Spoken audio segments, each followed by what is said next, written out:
Hey everybody, it's been a while since I've done a garage gym tour, so I figured it's been long enough. I'll give you guys a little taste of what's new. So over on this side, mounted a TV, got it for free. It's a really old piece of junk, but it's in a garage, so kind of who cares. And then what I did is I mounted up my computer so that I can have my programming up, watch some informational YouTube or podcasts, whatever I might be into on that particular day. Log storage is still pretty much the same. I got a couple banners from Garage Gym Radio that I want to hang up, as well as Vintage Weights PGH hooked me up with the banner, so I got to put that up on the wall. I made the spot for it, I just haven't done it yet. I also have a third log I threw in here. I kind of redid this a couple times. Father-in-law made me a sweet clock. We're getting into some like CNC milling with epoxy inlays, that kind of stuff. Other than that, this wall is pretty much the same. It's always kind of been my specialty bar wall. I got my belt fed strength storage here. Got all of my wraps, like my wrist wraps and my lifting straps and all that over here in the corner. But one of the biggest things I tell people when you're trying to optimize space in your gym is that you need to utilize the wall. Now, if you watch some of my previous videos, you'll see that obviously I use a French cleat system. I am handy with tools, so it makes that kind of stuff easy. But if you're looking to really optimize your space, the biggest recommendation I give people is like, hey, how about you get stuff off the floor, get it up on the wall, so you can make space for stuff on the floor that actually matters to your training. Added the Stray Dog Alpha arms to my surplus strength arc rack. Stray Dog bench, I did a review on this, but it hasn't been a part of the tour, I don't think. I have so many safety arms. So I have these two safety arms in here. Then I have these two sitting on the floor by the squat max, which we'll get to in just a moment. But there's also one outside that's just undergoing a corrosion test, as I'm affectionately calling it. The other safety spotter arms over there, I use those when I use my rep Oxalis yoke outside. So as far as barbells, what's new is basically we have this bar, so Koala Barbell on Instagram. He hooked me up with a Kabuki Next Gen Power Bar shaft. I then went and found a broken Ohio Power Bar, hijacked the sleeves off of it. So now I have a Kabuki Ohio bar. It's got a little bit of slop in the sleeve still. I was gonna get a spacer to fix that, but kind of neat. Outside of that, I have the Bridge Built Workhorse bar, which is kind of like what I'm using as my Olympic weightlifting bar. And then the Primal Armor bar is new as well. As for attachments, Clever Built Atlas and the Power Center 4-way grip, awesome pieces. You really just can't do any better than those two. Another thing from Mike Bartow's Power Center is I got the ball and chain. And I'll use that a lot for like grip work. I had to go through some physical therapy for some elbow tendonitis issues. One of the things that we worked on was like open hand grip work, a lot of rotational stuff, and those really help with that. I also got myself some plate spacers from AbMat. If you don't have these and you work with bands at all, or if you have a PR platform from Bartow's Power Center, you are missing out on something that is amazing. Now, I also have the Stray Dog goat, the goat attachment. Greatest attachment of all time. Goat, whatever the goat stands for. But then I also got from Bulletproof their isolator, and I've been testing their isolator for a few months now. I'm waiting on the standalone, like single post upright. Once that gets in, I'll use it for just a little bit longer and then publish my review.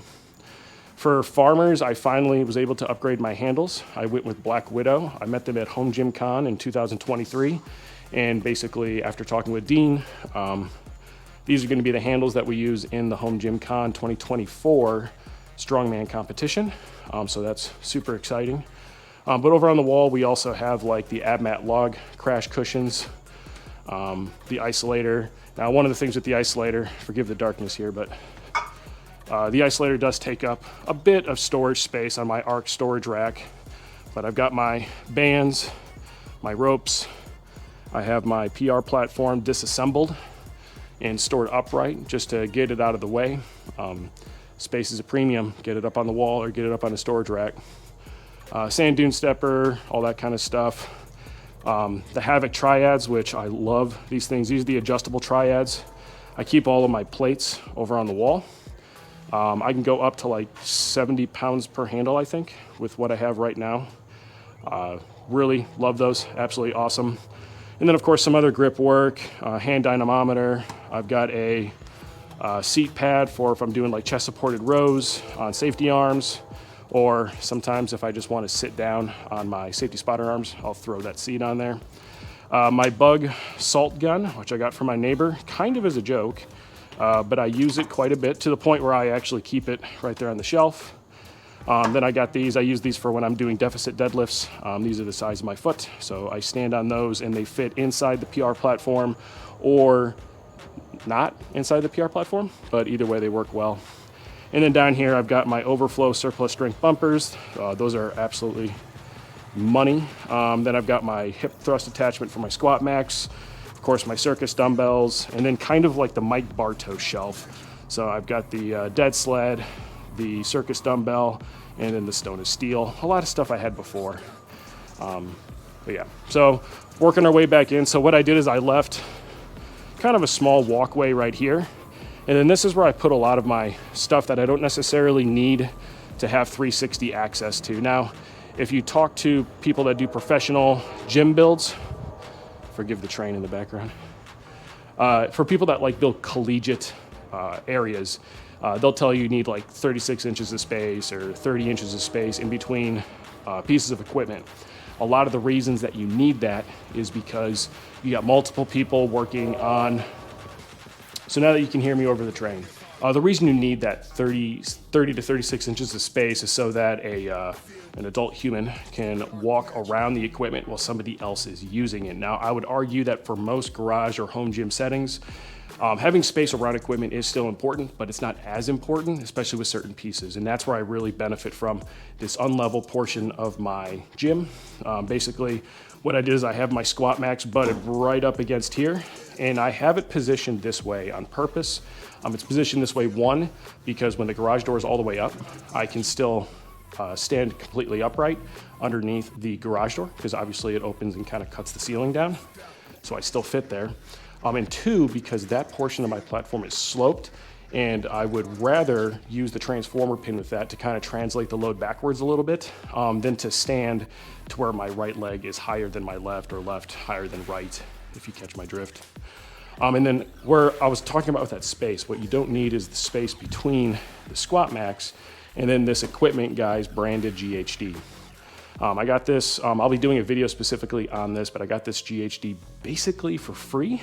I understand why the gym was kind of giving it away for free, but huge benefit to me. Now, the shape of my GHD and the shape of my sled make it to where I can kind of alternate their shapes, but it right up against the squat max, which I don't need to get in here at all. I got plenty of access right here to where I could step up on there. But I'm able to get a ton of space right in here. And again, it is at the right height so that when the garage door is open, I can do, I'm gonna call them Nordic curls, but glute ham raises. So I can do glute ham raises with the garage door completely open. And then of course I leave my sled here. I've got my stone molds in here because I've been meaning to make stones for like a year. Still haven't done it. I keep putting them in my way and I keep on blowing it off. And then in front of the GHD, I've just got my sandbags because it's the only place that they make sense. I do use them, so I had to put them somewhere. And then just something unique is like, not my gym might look like it's really big on camera, especially the way I film and edit certain videos. So if it seems like it's really big to you and like you'll never have that amount of space, let me just be full on honest. I am on a 12 by 20 foot platform with 2 walls and a garage door. So although it's bigger than a lot of people's gyms, I still have this 10 foot by 20 foot section over here that is still a functioning workshop. And very often this functioning wood shop will overflow into the gym. So if you are multi-using your gym, don't think it's like bad. You're not gonna be able to have a functional space. You definitely have a really good space. The last thing I wanted to show you guys is just kind of like my overflow padding stuff. So I've got some inflatable box jumps, box jump platforms. They're like stackable, but they're inflatable.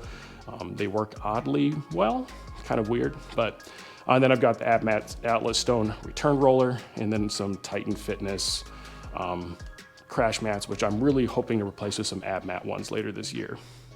But that is kind of like the quick, down and dirty, as fast as I can kind of bring someone through. I'm sure I missed a bunch of pieces of equipment. One of the cool things about this whole gym walkthrough is that there's not a single piece in this gym that is from Rogue Fitness. And again, that's not to say anything bad about Rogue, but I did set out to make a 100% Rogue Fitness free training facility, and I've successfully done that. I've eliminated all the collars. So like all my collars are from OSO before they were acquired, or from Stray Dog, or from whatever.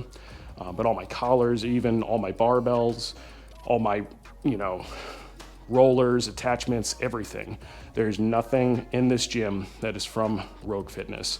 And again, that was more just to prove a point. One, although Rogue is a quality brand, it doesn't mean that you can only build a gym with Rogue. So if you're looking to build an entire gym and you don't want to use Rogue equipment for whatever reason, maybe the shipping's too high, there are definite possibilities out there to make an amazing training space without using just a single brand. So that's been it for this video. Appreciate you guys sticking around for the review. If you like this tour, go ahead and hit that thumbs up button, subscribe, hit that bell for notifications, and remember, always keep your training better, awesome, and of course, badass. I'll see you next time.